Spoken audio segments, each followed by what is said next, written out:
Tudják-e önök, hogy hol lesznek a jövő héten ugyanebben az időben, vagy akár egy hónap múlva? Mit gondolnak, véletlenül történnek meg az események, akár önnel, vagy bárkivel a környezetükből? A világhírű hálózatkutató azt állítja, hogy annak a rengeteg adatnak az elemzéséből, amelyet tudtunkon kívül kiadunk saját magunkról, igenis meg lehet határozni jövőbeli viselkedésünket. Ez nem mágia, hanem a 21. század tudománya. A Bostonban és Budapesten élő magyar Barabási Albert László a hálózatok tudományának világhírű szaktekintélye. Felfedezései számos egyéb tudományterület kutatását inspirálták, ilyenek a gyógyszerészet, a közösségi hálózatok és a szervezeti átrendeződés. Legújabb Villanások című könyvében az egyetemes törvények viselkedésre gyakorolt hatását boncolgatja. Ha léteznek ilyen törvényszerűségek, vajon mi hasznuk lehet a számunkra? Lehetséges-e ezeket a törvényeket egy adott egyén jövőbeli cselekvésére vetíteni? A kérdés tehát az, hogyan képes a tudomány kiszámítani majdani döntéseinket, egész életünket. A világhírű magyar hálózatkutató, most a mi vendégünk, Barabási Albert László ül asztalunknál. Akárhol is olvastam utána, azt találtam, hogy a világ egyik legbonyolultabb területe, cserébe viszont egy igazi 21. századi tudománynak minősítik ezt a bizonyos hálózatkutatást. A kiinduló pontot mondjuk értem, tehát a család is hálózat, a baráti társaság is hálózat, meg akár mondjuk a metrótérkép is hálózat. De mi ebben az érdekes? Mit lehet ezen kutatni? Azért, mert ezen keresztül vagyunk, ezen keresztül kommunikálunk, ettől függ a biológiai létezésünk, a biológiai hálóktól és így tovább. Ha ezeket nem értjük, nem értünk semmit magunk körül, igaz? Ha nem értjük, hogy hogyan működik a világháló, akkor nem értjük, hogy hogyan tudunk információt eljutatni a megfelelő személyekhez, a megfelelő közösséghez. Hát hosszú ideig nem tudták, az emberek többsége ma sem tudja föltételezni, hogy mi a világháló, mégis képes információkat eljuttatni a többiekhez. És akkor erre vannak a médiacégek és a szakemberek, akik még jobban tudják, és sokkal eredményesebben el tudják juttatni az információt, igaz? És tehát a tudás birtokában sokkal többet lehet csinálni. Ezt csinálja Google. Mondjak egy másik példát. Manapság a legfontosabb cég a világon, a úgymond tekintélyesebb cégek mind hálózattudományú, mind a hálózatra épülő bizniszben vannak. Google mit csinál? A világhálót térképezi fel, és abból pénzt csinál. Mit csinál az Apple? Zenét ad el egy óriási hálózaton keresztül, és telefonokat is egyébként vele együtt. Mit csinál a Cisco? Internetet épít, igaz? Mit csinál a Facebook? Társadalmi hálót épít, és azon keresztül keresi a pénzt. Mit csinál a Twitter? Információt szór egy hálón keresztül. Ha megnézzük azok a cégek, amik manapság fontosak nekünk, amik az elmúlt 15 évben tényleg mindenkinek a listájára megjelentek, mind hálózat alapú cégek. Igen, de ezek tények. Tehát az, hogy ezek hálózat alapú cégek, rendben van. De miért kell, vagy nem tudom, hogy kell-e, szóval miért fontos ez a közembernek? Miért kell, hogy erről egy ember tudjon? Tudomásul vesz, hogy tény, hogy ezek hálózatszerűen épülnek föl. És akkor mi van? Na, jön a következő lépés. Tehát rendben van, akkor ezek hálózatok. Hogyan működnek? Miért működnek? Mi az, amit lehet kezdeni velük? És itt jön be a hálózattudománya, ugyanis meg kell értsük, hogy hogy néznek ki ezek a hálózatok, mik az architektúrájuk, mik az működési elveik, és akkor ennek segítségével a megfelelő hálózatot sokkal sikeresebben lehet alkalmazni, használni. Miért? Ha ismerem a természetrajzát, ha tudom, igen, hogy működik, miért lesz attól sikeresebb a működtetés? Google teljesen eredménytelen lett volna, vagy nem lett volna Google manapság, hogyha ő nem tudott volna egy algoritmust építeni, ami a háló struktúráját kihasználva a megfelelő információt tudja számunkra hozni. Azelőtt, a Google előtt a keresés az órákig tartott, míg releváns információt talált. Most azonnal, amit a Google megad az első 10 között, az garantáltan a releváns információ ott van, vagy nem jó kerestünk, igaz, nem jó jelző. Tehát, ha visszafelé közelítünk, akkor ahhoz, hogy amikor én beütök, mert keresek valamit pár szót a Google keresőjébe, és kidobja nekem azokat a cikkeket, amire egyébként nekem szükségem van, ehhez már a hálózat elméletnek köze kellett, hogy legyen? Csak a hálózaton keresztül lehetett megcsinálni. Igen, tehát csak a hálózaton keresztül. Ha nincs hálózat elmélet, ha nincs hálózat, nincs ez a felismerés, akkor ez messze nem így működne. A hálózat az volt, a világháló volt, és föl kellett ismerni, hogy a hálózatnak a struktúrát kell felhasználni a kereséshez, és nem a tartalmat. Na, nagyjából akkor most megértettem.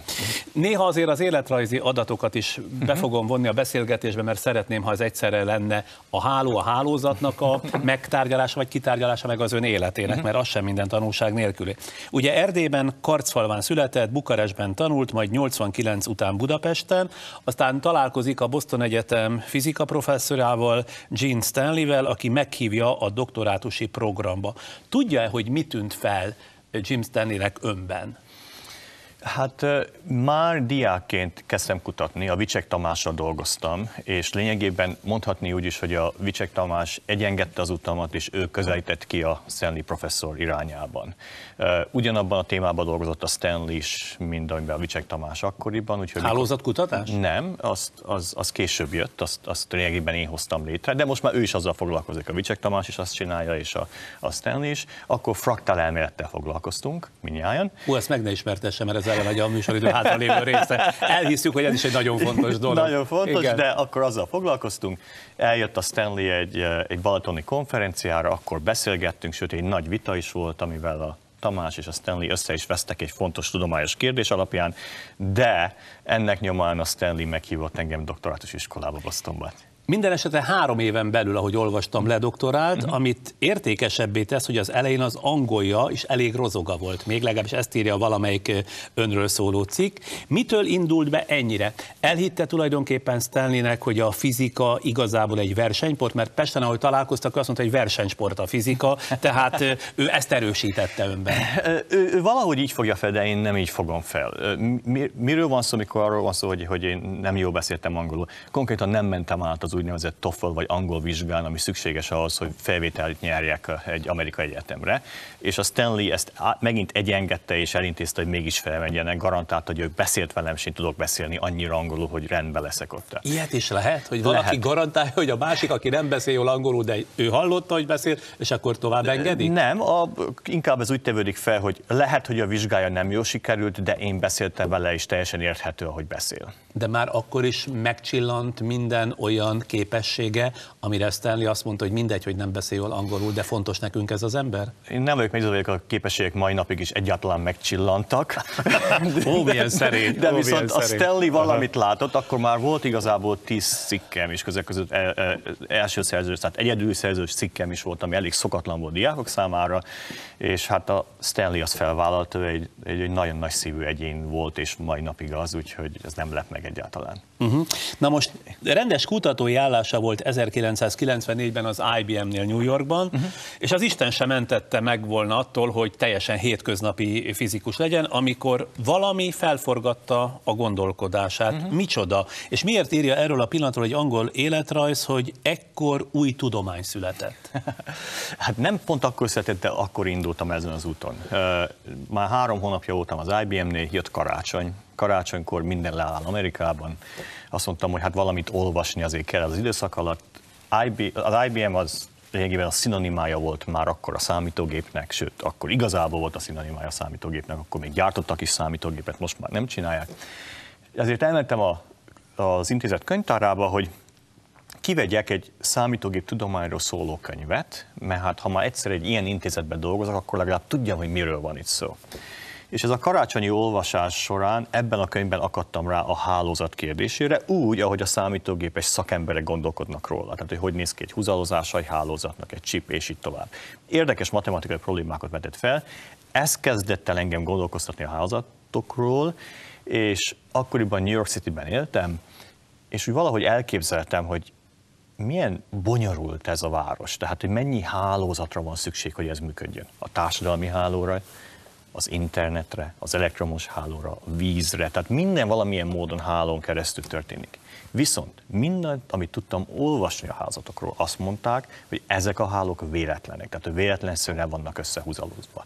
És ez a kettő nem működött nekem. És itt láttam egy lehetőséget arra, hogy úgy éreztem, hogy amit leírunk matematikailag, az nem felel meg a valóságnak, találjuk meg azt a módot, hogy hogyan kell a valódi hálókat leírni. Hát mégiscsak akkor valami új tudomány ekkoriban született.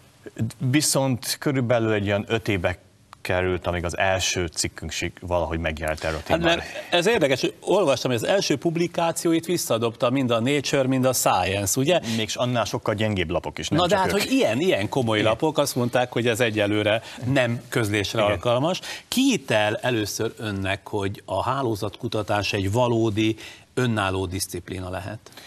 Az sokkal később történt. Tehát az valamikor olyan 2000 környék, de hát nem 99, 2010 környékén történt az az típusú áttörés, hogy már disziplinával kezdtük nevezni.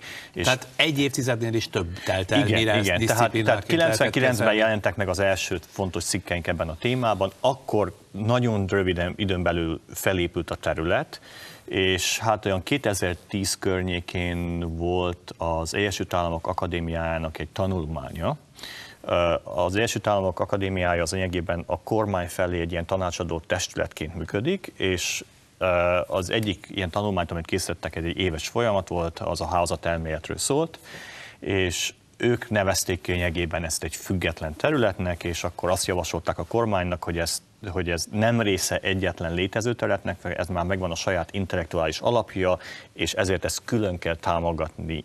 És ennek folyamán az amerikai Egyesült Államok kb. $600 millió fektettek be ebbe a témában a következő 10 évben. Mi volt az, amit tulajdonképpen ön talált ki, amit igazán ön talált ki? Ugyanis két magyar tudós, ahogy utána néztem, Erdős Pál és Rényi Alfréd már foglalkozott a hálózatokkal, és hozzájuk köthető a véletlen háló fogalma, ugye? Pontosan. De ön már azt állította, véletlen kapcsolódások a hálózatokban nincsenek, és bevezette a skála független hálót. Na, ha a háló az, amit nagyjából az elején megértettünk, akkor mi a skála független háló? A skála független háló az egy háló. A különbség az, hogy nem úgy néz ki, mint egy véletlen háló. Na most értsük meg, hogy mi az, amit az Erdős és a Rényi mondott, mert ez egy nagyon fontos dolog. Az alapfeltételezésük az volt, hogy a hálózatok teljesen véletlenszerűek, ami azt jelenti, hogy a társadalmat úgy képzeljük el, hogy mi véletlenszerűen találkozunk egyénekkel, és vagy barátokká válunk, vagy ismerősökké, vagy nem. Tehát lényegében a kocka dönti el, hogy kik a barátaink. És ez nem így van? Részben, de ennek az elméletnek van egy nagyon fontos jóslása. Ebben nem lehet Friderikus Sándor. Amennyiben? Mindenkinek egyforma számú ismerőse és barátja kéne legyen ebben a rendszerben. Vagy legalábbis nagyon közel kéne legyen a barátoknak a száma. Nincs szórás. Tehát Miért kéne? Azért, mert hogyha egy nagy hálóról beszélünk, mint a 7 milliárd egyén, amennyi van a világon, ha ez a háló valóban véletlen, akkor nagyon picike a szórása, nagyon pici a valószínűsége, hogy valakinek több barátja legyen, mint az átlagnak. És ez matematikailag nagyon pontosan leírható. Hogyha a társadalom egy véletlen háló lenne, és az átlag embernek ebben a hálóban 1000 barátja volna, akkor a legnépszerűbb egyén ebben a hálóban 1180 baráttal rendelkezne. Mondjuk fogadjuk el, hogy értem. Tehát nincsen szó, nem lehet, ebben a hálóban, a véletlen hálóban nem lehet valaki, akinek 5000 ismerőse van. Ki van zárva, matematikailag ki van zárva ennek a lehetőséget. De akkor mi a skála független háló, az ön találmánya? Tehát akkor a véletlen hálók nagyon egyenletes, szörnyen demokratikus hálók. Mikor a világhálót feltérképezzük, akkor vettük észre, hogy a világháló nem ilyen, hanem van rengeteg nagyon népszerűtlen oldal, amelyiknek 5-10-100 húzala van, és van egy néhány hihetetlenül népszerű oldal, például a Google, a Facebook, amilyen 800 millió húzallal rendelkeznek. Ez az óriási szórás, ez nincs megengedve egy véletlen hálóban. És az óriási szórás maga a skála? A skála függetlenség az azt jelenti, hogy nincsen belső skálája. A véletlen hálónak a belső skálája az átlagember. És ennek nincs? És ennek nincs. Tehát nem lehet egyetlen húzalatság vagy csoportot csak kiválasztani, és azt mondjuk, hogy a többi ilyen mindez.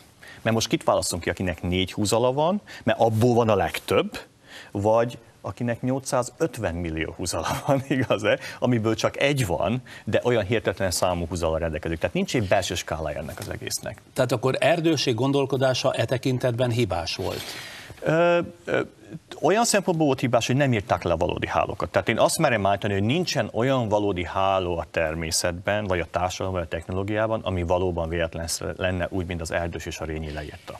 De ha Erdőség életében már létezett volna internet, akkor ők is erre az eredményre jutnak? Mert ugye önnek az internet létezése és működése jelentette a nagy kihívást és áttörést. Tehát tulajdonképpen az internet segíti meg, hogy másfelé gondolkodik, illetve másképp látja ezt az átlagolási problémát. problémát. Én merem állítani azt, hogy nem jutottak volna ők ide. És nem jutottak volna ide? Nem, mert ők matematikailag és nem empirikusan. Mi mértünk. Ők elméleteket gyártottak, ami nagyon fontos volt, és az eszköztáruk nagyon fontos számunkra. De mi én nem úgy találtam meg a skálatlan független hálót, hogy elültem és elgondolkoztam azon, hogy vajon még milyen hálók lehetnek a világon, hanem úgy, hogy megmértük a világhálót, és egy olyan állatot láttunk, ami nem létezett abban az állatkertben, amit a matematikusok korábban adtak nekünk. Na de hogy lehet megmérni a világhálót? Úgy, hogy csináltunk egy pont olyan keresőt, mint amit a Google futtatott akkoriban, velük párhuzamosan abban az évben, és elindultunk egy oldalra, megnéztük, hogy hova lehet onnat menni, vagy megnéztük, hogy hova lehet onnat menni. A különbség köztük és a Google között az volt, hogy mi nem néztük a tartalmát az oldalaknak, csak a húzalokat kerestük. És lett egy térképünk. És ennek a térképnek a tulajdonságait kezdtük nézni, és az első szembeütő különbség a véletlen hálók és között az volt, hogy voltak ezek a nagyon erősen csatolt csomópontok, amiket az elmélet nem jósolt meg. Megpróbálom akkor összefoglalni, ami eddig bennem megmaradt, vagy legalábbis ahogy bennem átment, vagy leszűrődött. Tehát van tehát egy háló, gazdasági, szociális, vagy éppen egy élőanyag biokémiai rendszere. Ezen belül vannak csomópontok, az egyikhez több szál vezet, mint a másikhoz, ezt még értjük. De amikor ezt tanulmányozza, akkor végül is mit akar megtudni? Mi a kérdése a hálóhoz? Vagy ahány probléma, annyi háló, és ahány problémát egy hálóelmélet segítségével próbál meg körülírni, annyi problémára, annyi kérdésre tud választ adni? Nos, ez egy nagyon jó kérdés, és itt történt igazából a következő nagy áttörés, és ennek köszönhetően született meg a hálózatelmélet. Na most azt találtuk igaz, hogy a Google-on, a világhálón vannak ilyenek, mint a Google, akinek 800 millió húzala van. Tehát, hogy nem egyenletesek a hálók. De ez lehetséges, hogy csak a világhálónak egy specifikus tulajdonsága, és egyébként a más többi hálója, mint az Erdős és a Rényé, avagy lehetséges, hogy minden háló nagyon más. És az igazi áttörés a következő években történt, amikor kiderült, hogy minden háló olyan, mint a világháló. Tehát miért? Ez még egy nagy kérdés, és elmehetünk oda, de egyszer mondjam el a példákat. A sejtjeinkben található genetikai hálók, hogy a gének hogyan kapcsolódnak össze. Pont úgy néz ki, mint a világháló. Rengeteg génnek csak egy néhány húzala van, egy néhánynak több száz, több ezer húzala van. A társadalmi hálókon belül is ugyanezt látjuk. Egy legtöbb embernek csak egy néhány barátja van, egy néhánynak több száz. A Facebookon, a világhálót már említettük, az interneten, az infrastruktúrán, hogy hogyan vannak összekábelezve a számítógépek. Ugyanezt látjuk. Egy néhány routernek több ezer kapcsolata van, legtöbbnek csak egy vagy kettő. Tehát ami kiderült a következő években, hogy ez nem egy specifikus tulajdonsága a világhálónak, hanem egy univerzális tulajdonság. Képzeljük el úgy, hogy úgy néz ki, hogy mint hogyha az összes hálót ugyanaz az egyén tervezte volna, ugyanazon törvények szerint, és ezek egyik sem úgy néz ki, mint a véletlen, de egy közös törvényszerűség szerint épültek. Vannak azért nyilvánvalóan olyan emberek, akik erre azt mondják, hogy persze, mert Isten teremtette a világot. Na, nyilván találkozott már ön is ezzel. És akkor jött a következő lépés az, hogy kivettük az Istent az egyenletből, és megmagyarázzuk, hogy miért van ez. Ugye ez volt a következő kérdés, hogy miért van ez, és erre is. És ez volt igazából a 99-es cikkünk áttörése, hogy megmagyarázzuk, hogy miért vannak ezek a nagy csomópontok a rendszerben. Illetve miért hasonlít minden rendszer egymásra? Igen, tehát a kettő összefügg. Azért, mert a valódi hálók mindegy hasonló építkezésen keresztül jönnek létre. Tehát sose jelenik meg hirtelen egy 1 milliárd csomóponttal rendelkező háló. Nem arról van szó, hogy leteszünk a csomópontot össze, hanem építkeznek. Kiindulunk egy csomópontból, hozzáteszünk egy másikot, egy harmadikot, és így tovább. Tehát a hálók növekedő rendszerek. És ez a növekedés, ez behatárolja, hogy milyen különböző hálók jöhetnek létre, és még van egy fontos dolog, mikor egy csomópont bejön a hálóba, el kell döntse, hogy hova fog kapcsolódni, akkor azt nem véletlenszerűen teszi, hanem egy nagyon egyszerű törvényszerűség szerint. Minél több húzala van egy csomópontnak a hálóban, annál nagyobb valószínűséggel fog hozzá kapcsolódni. Ezt nevezzük preferenciális kapcsolódásnak. Tehát a népszerűbb oldalakhoz nagyobb valószínűséggel kapcsolódunk, mint a kevésbé népszerűkhöz. Ha a háló növekszik, és van ez a népszerűségi törvény benne, akkor minden hálóskála függetlenné válik. Talán úgy a megközelítés sikeresebb lehet, hogyha elmondja, hogy hol van ennek értelme, vagy milyen hasznosítási területe van ennek? Tehát mondjuk az előbb említette a szervezetet. Azt mondta, hogy a szervezeten belül is egy hálózat van, ugye? Tehát rájöttek pont úgy, mint a világháló, az emberi szervezet is egy hálózat. Ha ezt fölismerik, mi van akkor? Hol hasznosulhat ez? Jó, tehát itt válasszuk szét azt, hogy mi az, ami a tudományos felismerés, és akkor az alkalmazások, igaz? Tehát mikor a DNS struktúráját megértették, például a Watson és a Crick, akkor nagyon hosszú ideig, sőt, évtizedeken keresztül nem volt semmi alkalmazása, de nagyon fontos volt megérteni, hogy hogy néz ez ki.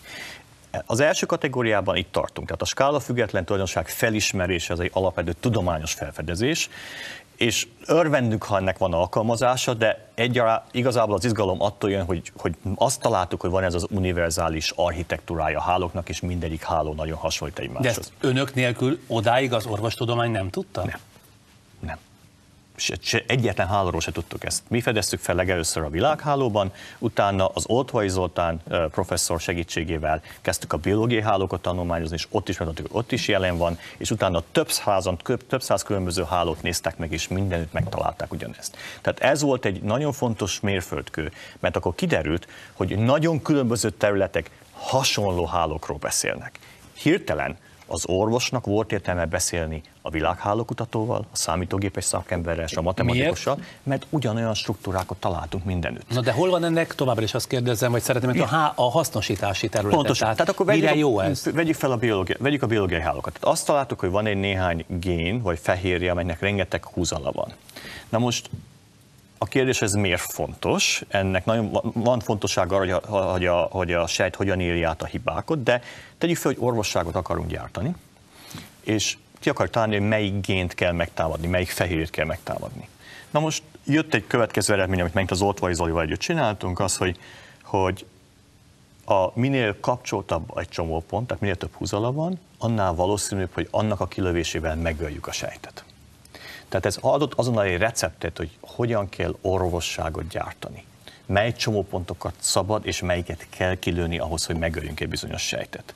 Tehát ez az egyik nagyon fontos áttörés a biológia irányában. Megmutatta azt, hogy... Ezt hálózat nélkül képtelenség felfedezni? Nem, hanem a hálózat mondja meg, hogy hány húzalom van egy csomópontnak. Addig ez a koncepció nem is létezett. Tehát mi voltunk az elsők, akik a reakció listákat, amit a biológusok tudtak, átértelmeztük, mint egy háló. És úgy fogtuk fel az a sejtnek a működését. Ez most már nagyon elfogadottá válik annyira, hogy a Harvard ezelőtt 2 éve indított egy új divíziót, ami hálózat orvostudomány divízióként működik, és 200 kutató dolgozik ottan, ami teljesen erre épít. De ez egyáltalán nem létezett korábban. Na de ugyanakkor ez egyfajta egymásra utaltságot is jelent, legalábbis ahogy én gondolom, mondjuk az orvostudomány és a hálózatkutatás között, ugyanis az, hogy milyen hálózat szerint épül fel az ember, ezt elsősorban az orvostudománynak kell megmondani, nem? Tehát ez ismerni kell az ember biológiáját, hogy utána, vagy ez független attól, hogy utána abból egy hálózati térképet tudjanak az emberről rajzolni? Nem az ember biológiáról van szó, hanem a sejtnek a belső biológiája. Akkor a sejt, igen, de valóban... először az orvostudománynak kellett ezt föltárni, nem? Pontosan. Tehát amit én például csinálok a Harvardon, az, hogy dolgozok olyan kísérletes emberekkel, akik föltérképezik ezt a genetikai hálót, tehát ők éjjel-nappal térképeznek, robotok segítségével megnézzük, hogy melyik gén melyikkel van kapcsolatban, és mi értelmezzük ezt. És persze van egy szimbiózis, és pont erről szól. Tehát a hálózatelmélet nagyon is közel dolgozik rengeteg más területtel, és eszközként működik más terület felé, ugyanis eszközt adunk az orvosok kezében, hogy hogyan értelmezik fel a betegséget, vagy a különböző gének hatását a sejt állapotára a hálózatelméleti eszközökkel. Ahogy utána néztem, meglepődve láttam, hogy a hálózatkutatásban mennyi a magyar. Ugye Erdős Pált és Rényi Alfrédot már említettük, de az egyik tanulmányát is egy Albert Réka nevű diákkal írta, sőt az életrajzában Jankó Boldizsára, Notre Dame Egyetem tanára is hangsúlyosan szerepel. Ezek szerint létezik a hálózatkutatásban egy magyar iskola? Van egy nagyon erős magyar iskola, bár ez nem egy folyamatos iskola, de majdnem véletlenszerűen így alakult ki. Az Erdős és a Rényi teremtett egy nagyon erős gráfelmélet iskolát, úgy Magyarországon, mint a világon mindenütt. Tehát, de Magyarországon van lényegében ennek a bázisa, például Lovász László, az akadémiánk elnöke, ezzel foglalkozik többek között. És még sokan mások Magyarországon. Néha azt említik az életrajzok, hogy én azért foglalkozok hálózatelmélettel, mert hogy én ebből az iskolából jövök ki. Ez téves. Én azután ismerkedtem meg az Erdősnek és a Rénynek a munkásságával a Béla Bolobáson keresztül, miután már eldöntöttem, hogy érdekelnek a hálózatok. Tehát én korábban nem vettem fel egyetlen gráfelmélet kurzus sem. Tudtam, hogy az Erdős egy nagyon fontos magyar matematikus, de fogalmam sem volt arra, hogy mivel foglalkozott. De mindamellett akkor Magyarországon nagyon rezonált ez a kérdés, úgyhogy rengeteg nagyon fontos eredmény szedett a magyarok tollából, úgy nevezzük a Vicsek Tamás, az egyik nagyon alapember ezen a területen a közösségek megkeresésében dolgozott ki algoritmusokat, Kertész János a CEU-n hasonló problémákkal foglalkozik, és így tovább, és a világon mindenfelé van rengeteg magyar ebben a problémában. Tehát akkor létezik magyar iskola. Nagyon erős magyar iskola van. És nagyon interdisziplináris. Tehát itt van a Csermely Péter, aki a biológiai hálókkal foglalkozik Budapesten, akkor a matematikusok, fizikusok, és így tovább. Kigyűjtöttem néhány felvetést arról, hogy mire lehet majd használni a skála független hálózati kutatásokat. Meglepetten olvastam, hogy az egyik a terrorizmus elleni harcról szól, vagyis annak a vizsgálatáról, hogyan terjed a terrorizmus. Tud erről konkrétabbat is mondani mondjuk a párizsi merényletek után? A párizsi merényletek nem tudok sokat mondani, de viszont ez egy nagyon dokumentált terület. Tehát például a Saddam Husseint kimondottan házatelmélet segítségével fogták fel. Ez egy nagyon fogták el? Igen, ez egy nagyon jó feldolgozott téma már. De hogyan? Először is az amerikai hadsereg úgy indult, hogy mindenkinek kiosztottak egy kártyát, amelyben megvoltak, az összes vezető rajta volt, és az amerikai katonák ezzel kártyáztak, hogy ismerjék fel őket. Ennek segítségével... Ez egy játékkártya volt. Ez egy játékkártya volt. Csak az összes iraki vezető arcképe rajta volt. És ez nagyon sikeres volt, mindenkit elkapta, kivéve Saddamot. Pedig az övé is rajta volt? Hát ő volt a fekete ász. Tehát ő volt az. És akkor kiderült, hogy hiába kapták el a kormány többi tagját, akikről remélték, hogy tudják, hogy Saddam Hussein hol van, senki sem tudta, hogy hol van. És akkor jött egy srác, illetve egy tiszt, aki a West Pointon végzett, és hálózatelméletről már hallott és tanult erről, és kezdett hálózatelméleti módszereket alkalmazni az ő kereséséhez, illetve az úgynevezett a keresési pontoknak a megválasztásához. Tehát azt kezdték felépíteni, hogy ki az, aki ismeri Saddam Husseint, kezdték nézni a családi fotókat, kezdték nézni, hogy kivel élt együtt, kivel dolgozott együtt, és úgy kezdték megválasztani a célpontokat, hogy milyen razziákot tartanak, amit ez a házatelmélet mondott nekik. De hát ezt az ember úgy magától is tudná, már bocsánat, nem kötözködöm, csak ugye érti, hát az ember hogyan talál meg valakit, akinek nem tudja a felelési helyét, hogy az ismerőseit kezdi el követni, vagy legalábbis megtalálni, és akkor majd azok elvezetik oda. Teljesen jogos, igen. Így indult ki az amerikai hadsereg eredetileg róla. Ezért keresték a kormánytagokat, mert azt mondták, ha egyszer a Saddam Hussein kormányában volt, akkor bizonyára barátja. És kiderült, hogy ez teljesen hibás volt. Kiderült, hogy nagyon is látszólag irreleváns kapcsolatok vitték oda. Tehát akkor a következő elmélet az lett, hogy nem Saddam Husseint kell mert őt nagyon védik, tehát hogy ő nagyon bújik, de lehetséges, a környezetében van egy néhány ember, aki nem fontos ember, akit meg lehet találni, és akkor ők tudják, hogy hol van. És az egyik nagyon fontos felfedezésük az volt, hogy mikor egy ilyen razziát tartottak ennek a térképnek a segítségével, ez egy óriási térkép lett ebből, akkor találtak rengeteg, több millió dollárt készpénzben, rengeteg aranyat és így tovább, de megtalálták a családi albumát a Hussein családnak. És arról továbbítették a hálót, és egy néhány hónapon belül sikerült elfogni, kísérlet meghatározni azt a két embert a hálózat segítségével, akik szerintük tudják egész biztosan, hogy hol van. Az elsőt elkapták, egy néhány órán belül meghalt, nem lehet tudni mitől. Mire gyanakszik? Így mosolyog? Hát aztán kérdéseket tettek fel neki, nem élte túl. És akkor utána elkapták a másikot egy néhány napon belül, és az megmondta, hogy hol van Saddam Hussein. Tehát ez ebben is a hálózatkutatásnak volt ilyen alapvető jelentősége? Aki ezt az egészet végigcsinálta, az egy hálózatkutatást ismerő egyén volt, és addig, ameddig ő be nem jött ebben a témában, addig teljesen holdpályán futott az egész amerikai hadsereg, nem tudták, hogy hol keressék Saddam Husseint. Az egyik könyvében utal arra is, hogy a gazdasági válságok terjedése is magyarázható lesz. A magyarázat mellett akár a terjedés megakadályozása is lehetővé válik? Erről szól az amerikai törvénykezés, amikor kötelezővé tették azt, hogy a bankoknak és a pénzintézeteknek be kell vallani a kormány felé, hogy milyen tartozásaik vannak más intézményekről. Mert felismerték azt, hogy térkép nélkül és ennek a házatnak a pontos jellemzése nélkül nem lehet megmondani azt, hogy ha egy bank összedől, akkor milyen hatásai lesznek a gazdaságra. Erről szólnak a stressztesztek, amit csinálnak úgy Európában, mint Amerikában, hogy ezen a hálón belül próbálják megnézni, hogy hogyan fog terjedni a baj. A baj az volt 2008-2009-ben, hogy egyáltalán semmi információ nem volt senkinek a kezében, hogy milyen kölcsönös egyezmények vannak, tehát a hálót nem ismertük, és a bizalom megszűnt. Tehát például az egyik kollégám a Harvardról, aki a Kennedy Schoolban professzor, pont akkor jött hozzánk egy partira, amikor volt az egész dolog, pont Washingtonból tért vissza, és így jellemezte, hogy ami történik most az, hogy korábban volt egy nagyon egészséges pénzügy. Én tartoztam önnek, ön tartozott valakivel, mindenki egymásba bízott. A gazdasági válság alatt a bizalom a játékosok között megszűnt, a háló megszűnt létezni, mindenki csak egy csomópontban bízott, és az amerikai kormány. És ez volt a baj? És ez volt a baj, mert megszűnt a háló. Tehát mert nem volt kölcsönös háló, hanem mindenki csak egy nagy csomó, tehát egyetlen nagy kapcsolóhoz kapcsolódott, és ezt kellett megint visszaépíteni, újra az egész hálót fel kellett építeni. És az például igaz, hogy a modellel lehet vizsgálni például a vírusok terjedését, és ha nem véletlenszerűen osztják a gyógyszert, hanem a skálafüggetlen módszer szerint gyorsabban megállíthatóvá válik a járvány? Ebola. Erről szólt. Tehát ez egy zseniális történet, ugyanis azt mondja, 2009-ben született meg az első olyan programcsomag az Alessandro Vespignani csoportjából, aki házalkodta a kollégám, amelyik a világon először megjósolta, hogy melyik városban hány ember fog megbetegedni egy bizonyos vírustól. És az elején mindenki kinevette, hogy ilyet nem lehet csinálni, de a H1N1-es víruson keresztül bebizonyították, hogy igenis nagyon pontosan tudták előre jósolni, hogy hányan hol fognak megbetegedni. Ez azóta annyira fontossá vált, hogy ők voltak a WHO-nak és a World Banknak a hivatalos modellezői, ami az ebolát illeti. De akkor, ha tudták, akkor miért nem akadályozták meg, ha előre tudták? Nem. Amit meg tudtak mondani az, hogy melyek a legveszélyesebb országok, hány beteg várható, és így tovább. A probléma Afrikán belül az nem egy házati probléma, hanem egy szociális probléma.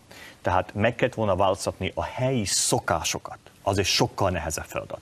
De a WHO a döntéseit, hogy hol fognak menni, milyen eszközöket adnak a helyi orvosok kezében, hány orvos küldnek hova, ezeknek a térképeknek a segítsége, ezeknek a segítségével döntötték el, és ez volt a jóslásrendszer, amelyik megmondta nekik, hogy nem szabad a repülőjáratokat leállítani. Ugyanis az első reakció mindig az, kész, zárjuk be Afrikát, igaz? Ne jöjjön ki senki onnan, és akkor mindnyájan biztonságban leszünk, és ők nagyon szépen mutatták azt, hogy ha ezt csinálod, egyáltalán nem fog lecsökkenni a betegeknek a száma, hanem annyi lesz, hogy el fog tolódni az egésznek egy néhány hónappal az ügy, de semmi változás nem lesz. Tehát manapság nem lehet... mind exakt módon a háló segítségével meg lehet mutatni, előre lehet vetíteni?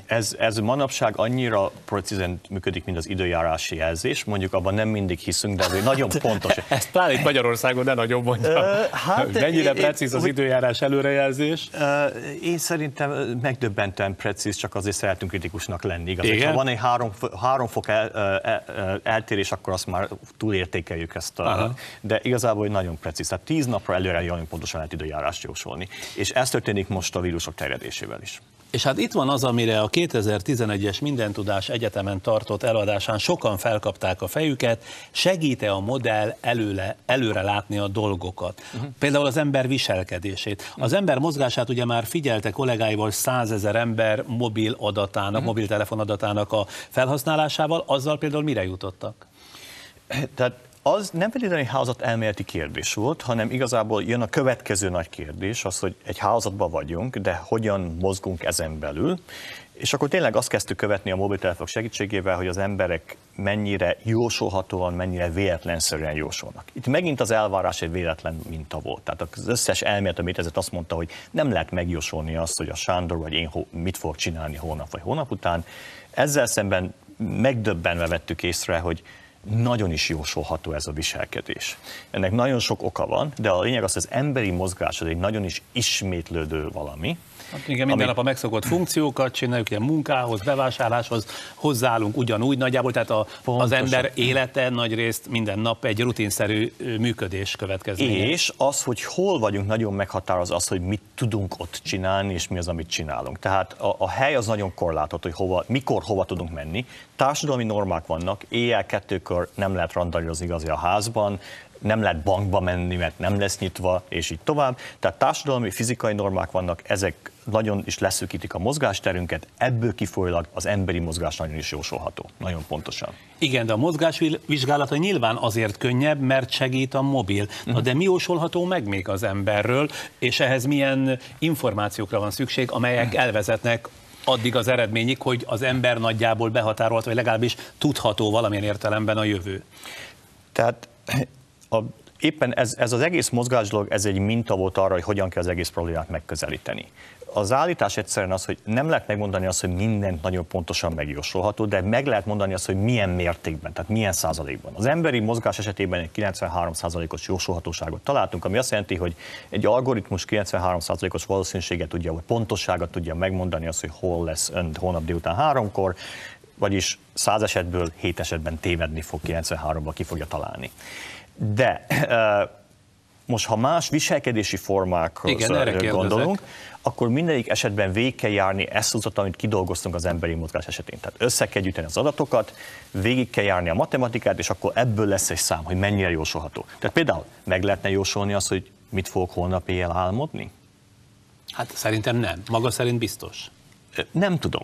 De azt tudom, hogy beszámoltam rendszeresen az álmomról másoknak, igen, tehát a hálózattagjainak. Ha megfelelő adatot jut a kezembe, tehát nekem tegyük fel, több 10 000 embernek, vagy több 100 000 embernek az álmai, mint tudom én, 3 hónapon keresztül a kezembe kerülnek valamilyen módszerrel, mindegy, akkor annak alapján meg tudom mondani, hogy ilyen valószínűséggel, ilyen pontossággal tudom megjósolni. Egyébként a jóslataiknak a pontossága az többségében, vagy többségükben releváns, tehát hogy inkább... Nagyon fontos az, hogy milyen valószínűséggel lehet ezt megjósolni. Tehát vannak a viselkedések, amit nagyon kis valószínűséggel lehet megjósolni, például mikor leszünk szerelmesek. Miért? Mert nem leszünk minden nap szerelmesek. Tehát egy nagyon kis mintáról... Már nagyon kevés minta, vagy nagyon kevés mintáról, és nagyon nagy a szórás az, hogy mikor leszünk szerelmesek. Tegyük fel, az átlagember 20-szor szerelmes, nagy számot mondtam még az életében, egy 60 év alatt, nagyon nagy a szórása ennek, tehát nehéz ezt pontosan megmondani, de pont ez a lényeg, hogy minden viselkedési formához hozzá lehet rendelni egy jósolhatóságot. Tehát kivettük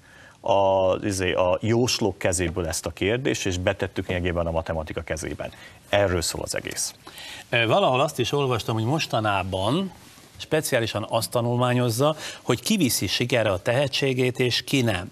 Hogy deríthető az ki, hogy egyébként akinek adott a tehetsége, a sikerre viszi, vagy nem? Még nem vagyunk ott, de megpróbáljuk megérteni. Ugyanis az emberek agyában a kettő ugyanaz, igaz. És erre már nagyon sok eredményünk született, és egy néhány publikációnk is azzal kapcsolatban, hogy ennek a kapcsolatát próbáljuk megérteni. Alapvetően itten arról van szó, hogy a teljesítmény azt mondja meg, hogy én mit csinálok. A siker az, hogy a közösség hogyan értelmezi azt, amit csináltam, és az alapvető problémában az egész kérdésfelvetésben az, hogy a teljesítmény nagyon korlátolt. Mondjuk egy egyszerű példát. Az olimpiai futó csak egy 10 másodperccel, aki megnyeri az olimpiát, 10 másodperccel vagy 100 másodperccel fut gyorsabban, mint az, aki elveszti a második, és az olimpiai győztese fut 10-szer gyorsabban nálam, igaz? Tehát nagyon korlátolt úgymond a teljesítmény. A siker pedig nagyságrendekkel nagyobb, aki megnyeri az olimpiát, vagy aki elveszi, vagy hozzám képest. És ez mindenütt igaz. Tehát akár üzleti életet nézzük, akár tudományos életet, és így tovább, azt látjuk, hogy a teljesítmény nagyon kis szférában mozog, a siker pedig óriási különbségeket mutat, és akkor az alapvető kérdés az igazából, hogy hogyan lehetséges az, hogy ezek az icipici különbségek felnagyítódnak a társadalomban ilyen óriási sikerkülönbségben, és hogy lehet az, hogy nem mindig a legnagyobb teljesítményt nyújtó kapja meg a legnagyobb sikert, és hogy hogyan alakulnak ki lényegében a kánonok. Például miért van az, hogyha azt mondom, hogy mondjon az átlagember egy tudóst, akkor azt fogja mondani, hogy Einstein. Igaz? 10-ből 9. Vagy Magyarországon Szent-Györgyi Albert. Persze, Magyarországon Szent-Györgyi Albert. Hogyha azt mondanám, hogy mondjon egy festményt, 10-ből 9 mit mondana? Magyarországon Munkácsit. Festményt. Festményt, igen. Mit mondanak? Mona Lisa, 10-ből 9. Igen. De ha azt mondanám mondani festőt, mit mondana? Leonardo-t? Nem. Picasso-t mond a legtöbb ember, igaz? Igen, tehát hogyan alakulnak ki ezek a kánonok, ezek a kapcsolatok, tehát ezek az elfutó sikerek lényegében, és miért érdekes ez számunkra, illetve miért most lehet és kell tanulmányozni?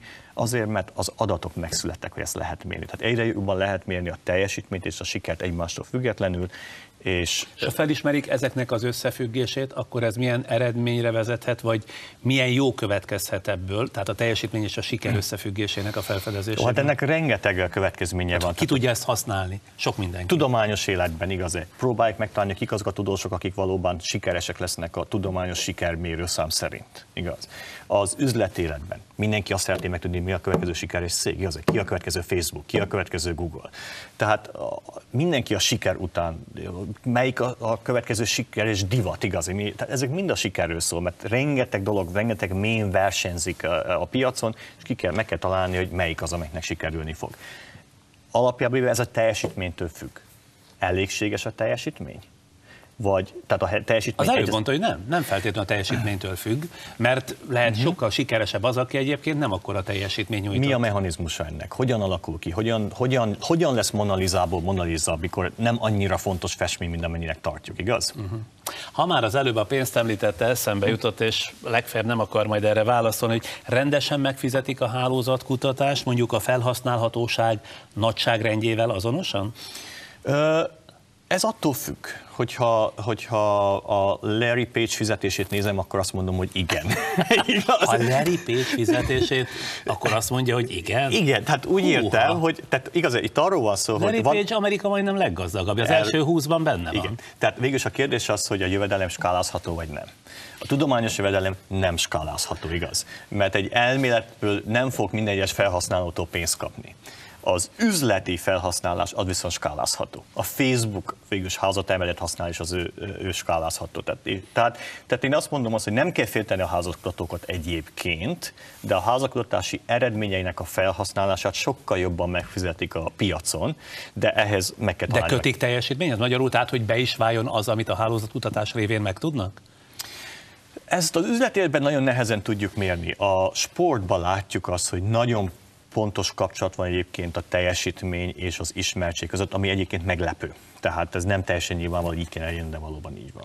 Az előbb valahogy utalt rá, és akkor eszembe jutott, hogy a hálózatelmélet segítségével csak tömeges vizsgálata van lehetőség, tehát csak tömeges vizsgálat vezet el a idézőjelben a jósláshoz, vagy az egyénről is lehet mondani valója? Erről szól ez az utolsó kérdés, amit feszegettünk, a sikertudománya, ahogy szoktam nevezni, ugyanis a hálózatelmélet arról szól, hogy hogyan néz ki egy háló. Ez, amit ugye a Laura úgy a sikertudománya arról szól, hogy a csomópontnak mi a trajektória a házon belül. Tehát melyik csomópont lesz fontos, melyik kevésbé. Tehát erről szól, hogy mi az egyénnek a szerepe. És ennek van egy házati szerepe, ugyanis nagyon fontos az, hogy kivel dolgozol, mit csinál, és itt tovább, hol van helyileg, milyen házatban van beépülve, de van más szerepe is, igaz, egy teljesítmény, és itt tovább. Tehát ilyen szempontból maga a sikertudománya pont arról szól, hogy ne csak a hálóról beszéljünk, hanem a hálónak a szerepéről a csomópontra. Ön ugye 3-as állampolgár magyar, és az amerikai mellett megtartotta a románt is, ahogy olvastam, pedig abból az országból, hát nem lehet szépíteni, de hát édesapjával együtt ugye kidobták tulajdonképpen. Gyerekkori nosztalgia tartatta meg önnel a román állampolgárságot? Nem igazán, ez nem egy tudatos döntés volt, hanem megmaradt. Tehát azért kellett volna lépni, hogy megszüntessem az állampolgárságot, igaz? És ilyen irányba nem léptem. De egyébként én továbbra is Erdélynek tartom magam, ott vagyok minden nyáron, néha évente 2-3-szor is. Én nem úgy érzem, hogy ezt a kapcsolatot meg kell szakítani egy olyan gesztussal, egyébként, mint a román állampolgárságról lemondani. Most ugye hol Bostonban él, hol Budapesten. Igen. Miért?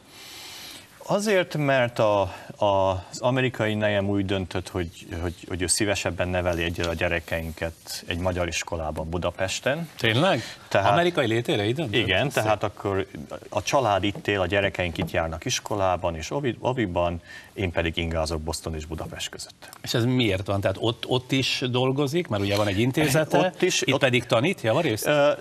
Keveset tanítok, de a CEUN dolgozok részben, tehát ott segítettem a CEUN létrehozni létrehozni egy hálózatkutatási központot. Beindult az idén a PhD program hálózatelméletben a világon, elsőként a Northeastern-nel együtt indult mind a kettő. Tehát ott egy nagyon erős hálózatkutatási program született meg, ebben segítettem, ezen belül tartok kurzus minden nyáron, vagy minden tavasszal, de egyébként, mikor Budapesten vagyok, akkor itt írok. Tehát itt vonulok el a kávéházakban, és... Kávéházakban ír? Többnyire ott, onnan jövök. Tényleg nem zavarja? Nem, a mozgás a közeg, sőt, inspirálja? Sőt, úgy valahogy úgy az úgy kizárom azt a világot, és tudok arra az egy dologra koncentrálni, ami nálam van. Ha most azt kérdezem, hogy most éppen miről ír, el tudja hogy mondani, hogy valamennyire legalább sejthessem? Persze, most ma délelőtt például egy olyan összefoglalóval foglalkoztam, ami arról szólt, hogy hogyan lehet hálókat kontrollálni. Azokat a hálókat, amelyeket egyébként önök állapítanak meg. Igen, amiket nem csak mi, neki bárki föltérképez egy hálót, a kérdés az, hogy mely csomópont van olyan pozícióban, hogy tudja kontrollálni a hálónak a többi részét. Ez egy alapvető kérdés a mérnöki tudományban, de mindenek állandóan építenek hálókat, elektromos hálókat, és azokat kell kontrollálni igaz. Tehát az autó az egy nagyon bonyolult háló, amelyik úgy működik, hogy 3 vagy 4 ponton keresztül lehet kontrollálni a kormányon, a gázpedálon, a féken és a kuplungon keresztül. Az összes 6000 másik alkatrészt tudjuk kontrollálni, igaz? És ha véletlenül az autóban nem így van, akkor nagy baj van. Tehát valamelyik alkatrészt függetlenül működik ettől a 4-től, akkor baj van. Ezt úgy mondjuk, hogy az a 4 csomópont kontrollálja a hálónak a többi részét. Minden rendszerben, amelyik működik, így van. Van egy néhány csomópont, amin keresztül kontrollálódik a rendszer. A sejt is így működik. Igen. És magának tulajdonképpen háló az egész világ? Nem nekem háló az egész világ. A világ egy háló. Én csak kutatom. De maga végül is mindenben a hálót látja. A háló az ott van, én csak meglátom. Jó. Közel állhat önhöz a szereplés, mert nagyon kifejezően adja elő. Tehát akkor is az ember nem érti minden szavát, nézzel, ez nem az ön hibája, hanem a befogadóé, de nagyon kifejezően ad elő. De erről szól a tudomány, nem? Mi tudósok itten kiállunk, nagyon fontos dolgokat mondunk, senki se ért semmi bele, mindenki elhiszi nekem. Ha csak nem így. Ugye most 48 éves. Hogy látja magát, hol tart majd ön és a hálózatkutatás mondjuk 10-15 év múlva, akkori tudásunk ehhez képest mire lesz elég?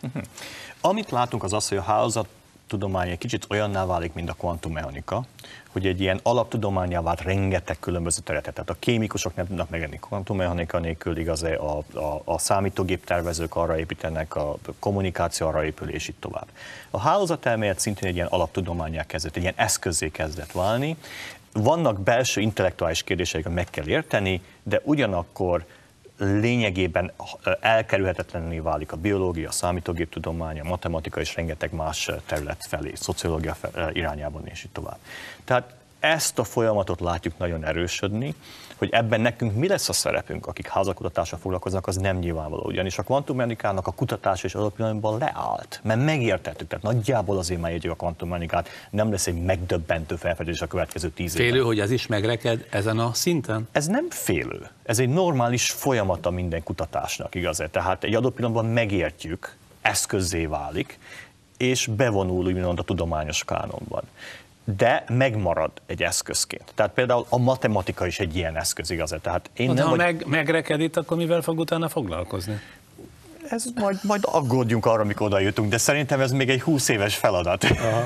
Köszönöm szépen, nagyon élvezetes volt, mondom, magamévá tettem mindennek, amit elmondott a 10%-át körülbelül, de annyira, hogy tulajdonképpen el is hiszem, hogy már én is értem ezt a hálózat elméletet. Hogyha ön a hálózatoknak a 10%-át érti, akkor az több, mint én, amit értek. Akkor visszamegyek, 1%-át értem, remélem így akkor maga alá kerültem. Köszönöm szépen. Én köszönöm a lehetőséget. Ma este a világhírű magyar hálózatkutatóval, Barabási Albert Lászlóval beszélgettünk. Már annyi volt műsorunk, itt leszünk legközelebb is.